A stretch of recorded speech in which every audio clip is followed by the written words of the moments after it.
Hello. Buenas tardes. Hello, how are you? Miffed. What's happened? Well, two things. A, I'm sure you've just seen the announcement.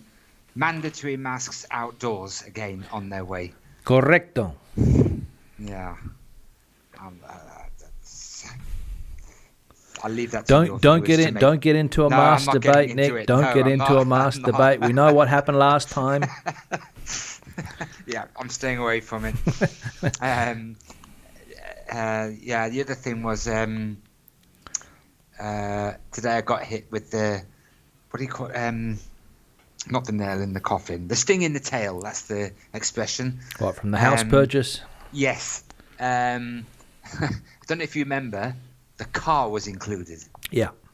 Right. I went to the Gestoria today to start the transfer process, and there's an outstanding embargo on the car. Oh, really? Oh, God. Have I got the word schmuck written across my forehead or something? What didn't the previous owner pay? We don't know yet. Okay. So the Gestoria, they go to an online service. They put in the matricula, the registration number, and then this red box appeared saying can't go any further. So I've got to get my lawyer now is going to contact the lady's lawyer. Yep. And don't forget she's back in the UK. Yeah. Right. So that between them they have to try and figure out what's gone on. Yeah. And, in the worst scenario, I suppose you just because I mean the car was a bonus, so in the worst. Look, if it's like £100, pay it, get it over and done with. Yeah, fine. If it's something substantial, yeah, like if it's car tax or something, the annual tax or whatever, that she's not paid, then whoa, hang on a second. The annual tax for a year wouldn't be that much, but if it's built up over a series of years, it could be that could be the issue. Maybe she's never paid it. Who knows? It's a Seat Ibiza. Yeah. It's 17 years old. Yeah. Okay. So she might not have paid it for 17 years. We'll see. That would be the icing on the cake. Yeah. Well, we'll see. All right. Good. So, what did you want to talk about, Nick? You wanted to talk about your trip home. I think that's what we said last week, right? Yeah. Let's back talk to the UK for the first time in 2 years. Yeah. Well, as I said,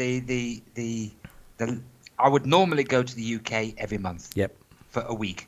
So it's normally fly in there on the Sunday. Yeah. Spend Monday, Tuesday, Wednesday, Thursday in the office. Yeah. And fly back either Thursday night from Gatwick when BA kickstart their operations again from there, or Friday. Okay. So it's only 4 days in the office. The last time I did this was the exact week before the lockdown here in Spain. Okay. As I came back, literally the following week, lockdown. Yeah. So that was the 3rd of March or something, 2020. So, okay, I was looking forward to my trip back. Yeah. As it were, in November. Why not? I mean, going back to the country of your birth. Yeah. Well, see my comrades in the office, So I was quite looking forward to it. A bit nervous about some of the things I've been reading about, in particular, down to Brexit. Yeah.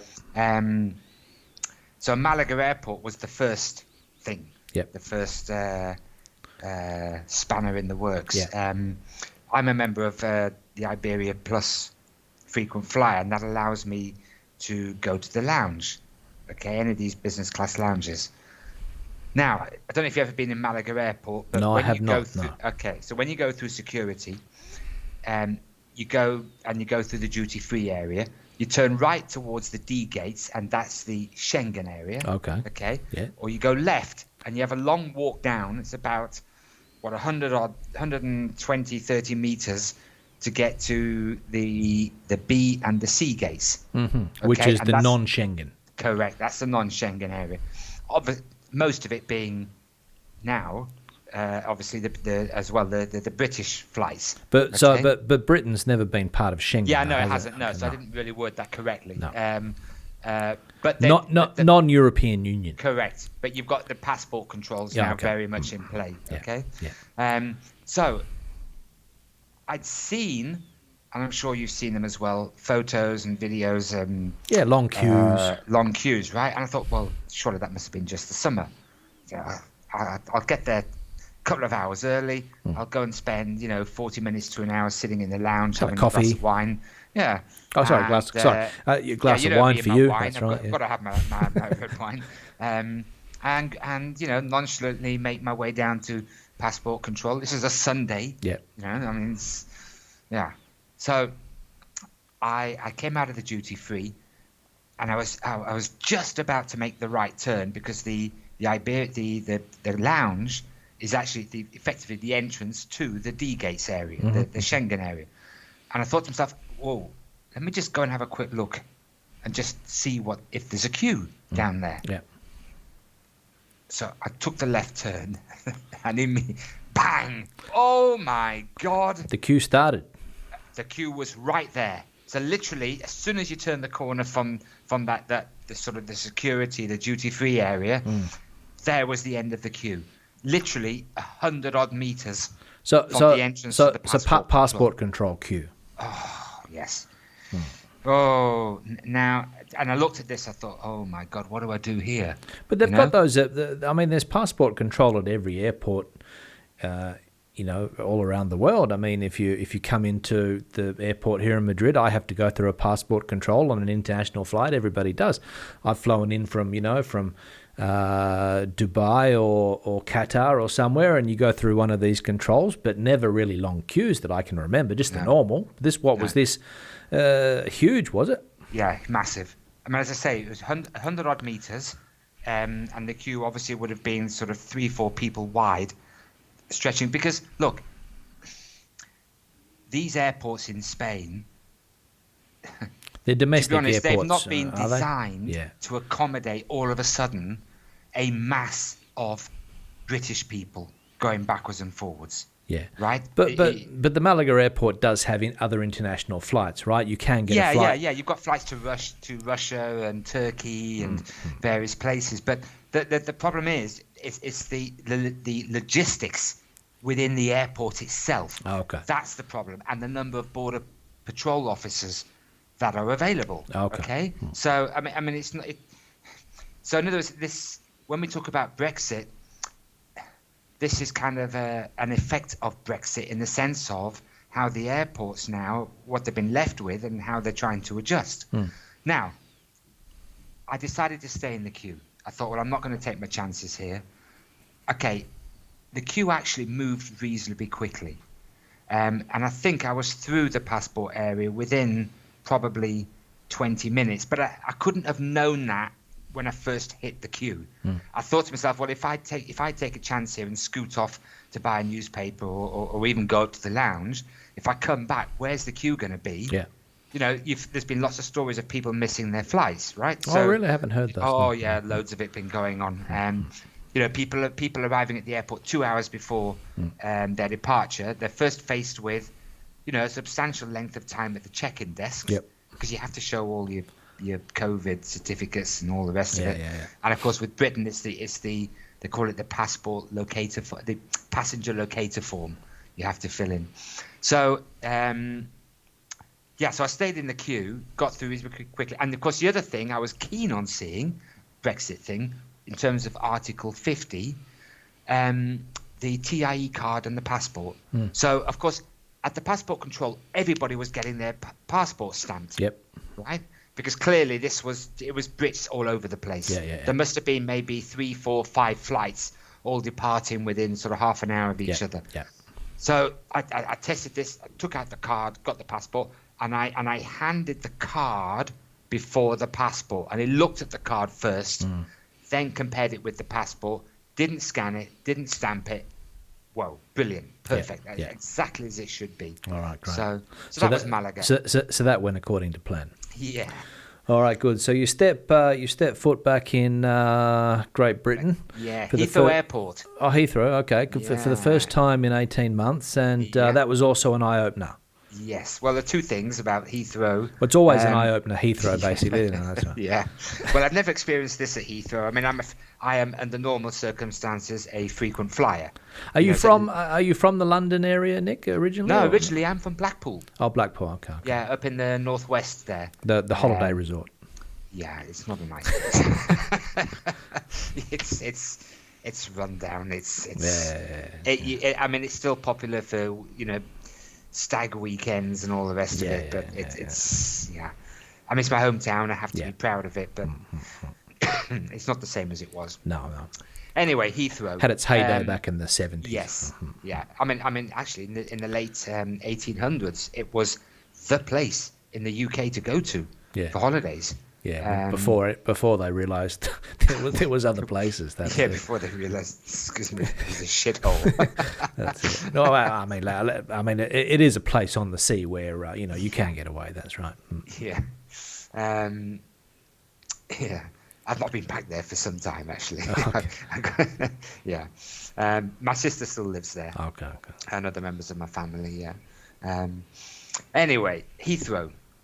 So I'm thinking to myself, okay, great. I've landed, I'm in the home of British Airways, Terminal 5, right? Everything should be first world, running perfectly.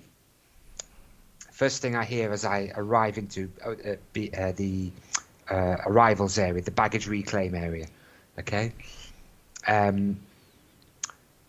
British Airways regrets to inform passengers that due to resourcing issues, baggage is taking between an hour to an hour and a half to arrive into the arrivals hall. This was a generalised thing. It wasn't your flight in particular, was it? This was the whole of the baggage reclaim area. Okay. Yeah. Now that's actually not BA's fault, of course. That's externalised. Yes, there's a company called Menzies Aviation, and they are the ground handlers at Terminal 5. So they handle all the sort of cargo, baggage, the actual mechanics of departing aircraft and loading and offloading them. So they were short-staffed. Yes. I just thought it was hilarious. I just sat there and well, what do I? This is Nick. What do you expect? Now, then I stepped outside. So obviously this is after I got my bags. So you got your bags. Yeah, I got my bags. A couple of finally. hours later. Okay. Yeah, but in the end it was just over an hour, so it wasn't too bad. So I stepped outside. Now, on the arrivals level at Heathrow, that's where all the buses are, okay? And as I walked outside, so I know what bus I'm going to get because the office is in Bracknell, and to get to Bracknell, I have to get a train from Feltham. Now, to get to Feltham, there is one of those, the classic double-decker red London buses. I think it's the 490. So as I walked, this bus came past. Double-decker, and it was full, not a mask in sight. Right, and I stood there. Now you see, I saw your video yesterday when you talked about what you went through in November with COVID. Yeah.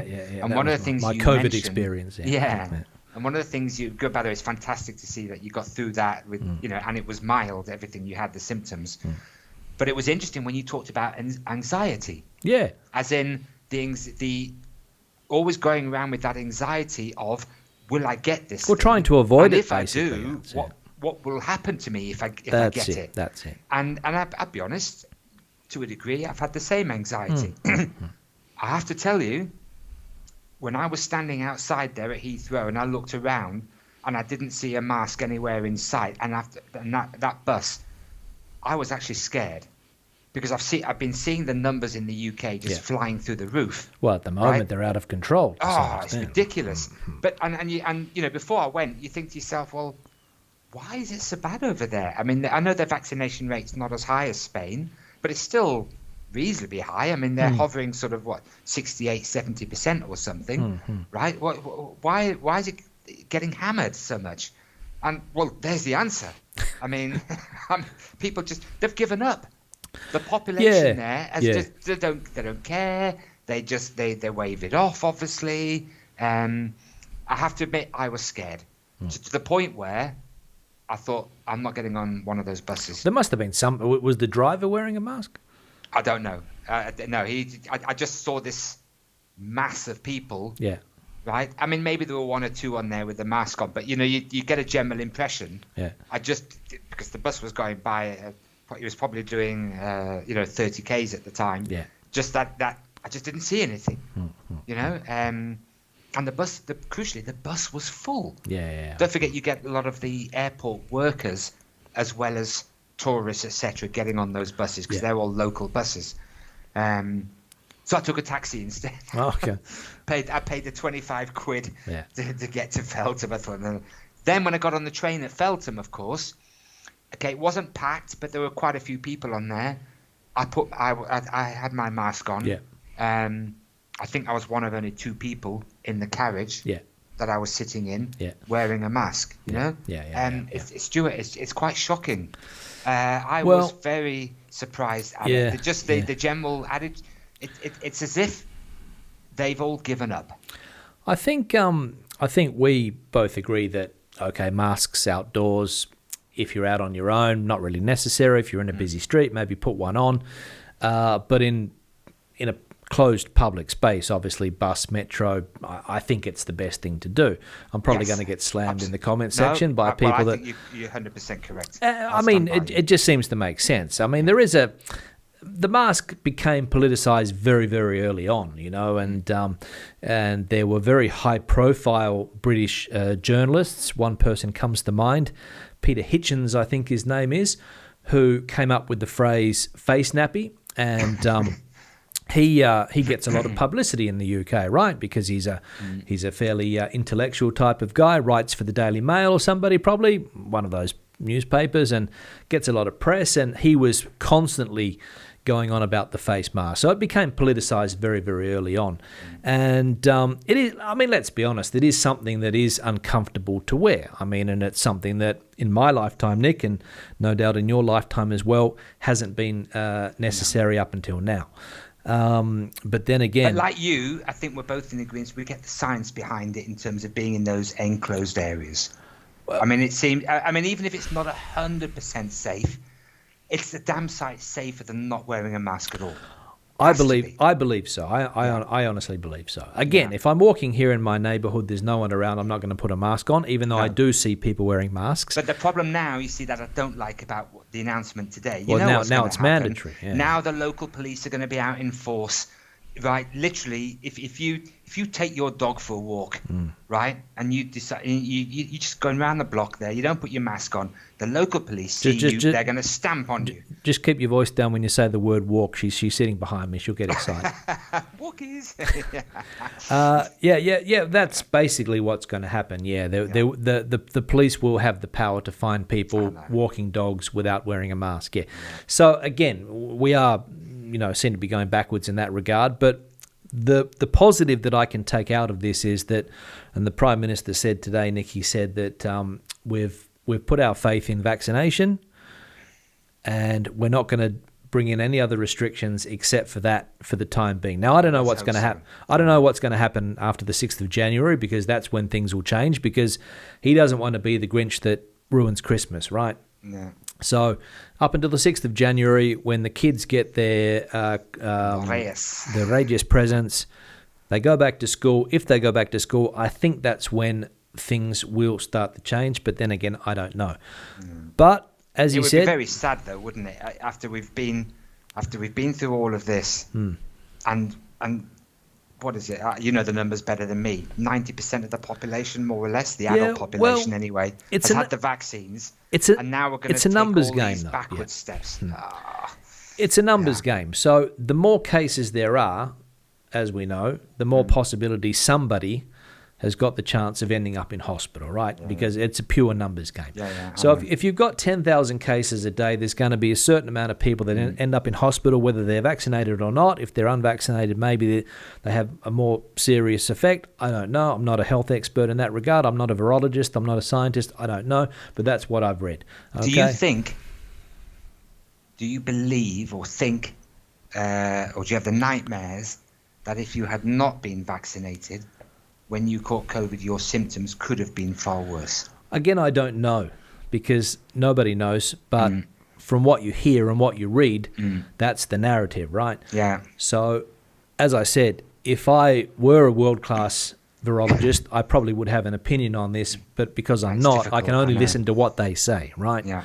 So if I see somebody on the television, Nick, that has been, and I said this in a video once before, if somebody spent the last 25 years studying viruses, they know a hell of a lot more about me and 90% of the population, okay?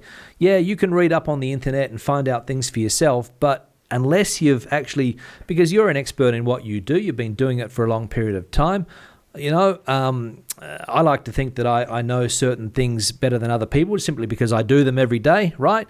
But it doesn't mean that I'm an expert on everything like some people proclaim to be. And you have to listen to the experts, therefore. That's the only thing we can do. That's the only thing that we can do. And I'll go back to just what I said before, that the Prime Minister said that we're not going to bring in anything else because we have faith in the vaccination. So whether it's 2 or whether it's a booster or whether it's going to be 4 or 5. Now, I know people are going to get triggered by this because for whatever reasons, they don't believe in vaccinations. But I would like to believe, and this is what you were getting to before, that my symptoms were mild because I have been vaccinated, and that's what I would like to think. However, there was a high-profile case of somebody that died the other day. It's been a couple, I know. Who apparently was vaccinated or not.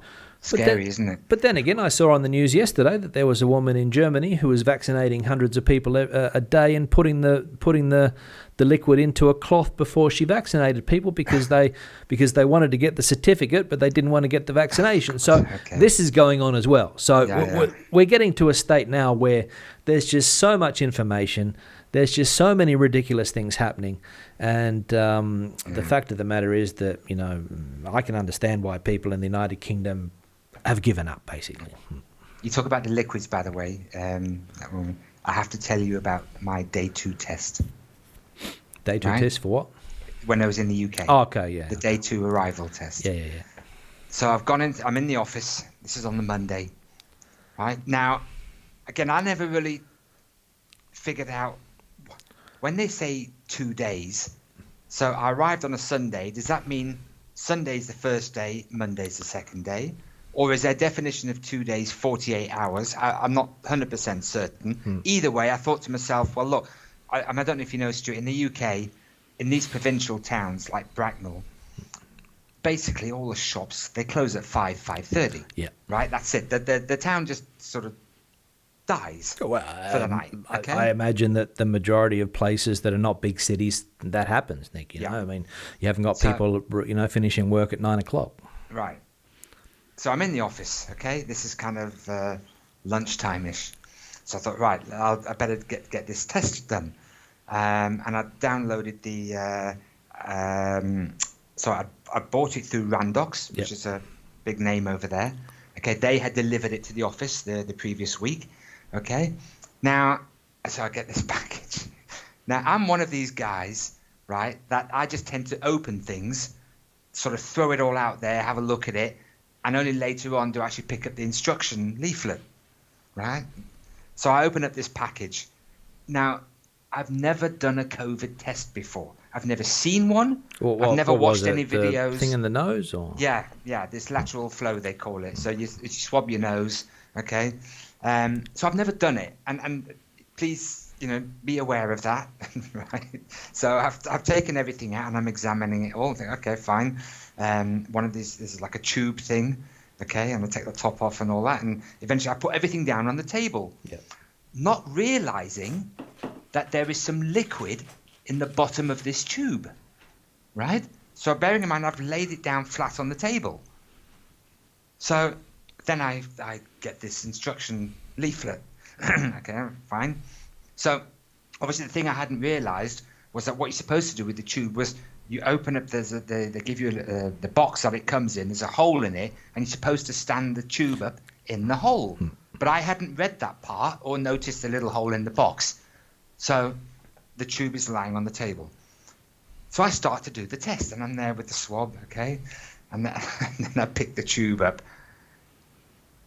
and I suddenly realised my dilemma. The liquid had gone. Yeah, well, it's just a tiny little bit left, right? So I'm in there with this swab, and you say you have to, squeeze it and all to get as much onto the swab as you can. Yeah. So I take the swab out, and then I'm trying to drop it. Sorry, you then have to turn the tube upside down and try to put drops onto the device. Into one of these things, right? Yes, exactly. There wasn't enough liquid. There was no reaction at all, right? And I was waiting for 30 minutes, and I thought, oh my God, this is not working. And then I waited another amount of time. What am I going to do? Well, it's the same concept, I think, as a pregnancy test, right? Well, I don't know. I've never seen one of those either. No, but I've just never. I don't do all this kind of stuff. No, but again, when there's a pregnancy test, there's no shortage of liquid. But with these things, you've only got that limited amount, and you have to put it into this thing in order for the whatever's underneath to change. I realise that now. That's it. My liquid had gone. I was screwed, literally. Right? I'm sitting here. This is the day 2 test. You have to send it in. Yeah. Right? Otherwise, well, you have to go into isolation or whatever the hell. Yeah. And bearing in mind, I'm only there for 4 days. Yeah. So what am I going to do? You didn't want to go into self-isolation. No. Of course, my colleagues, there's 2 of them in the office. So there's only 3 of us.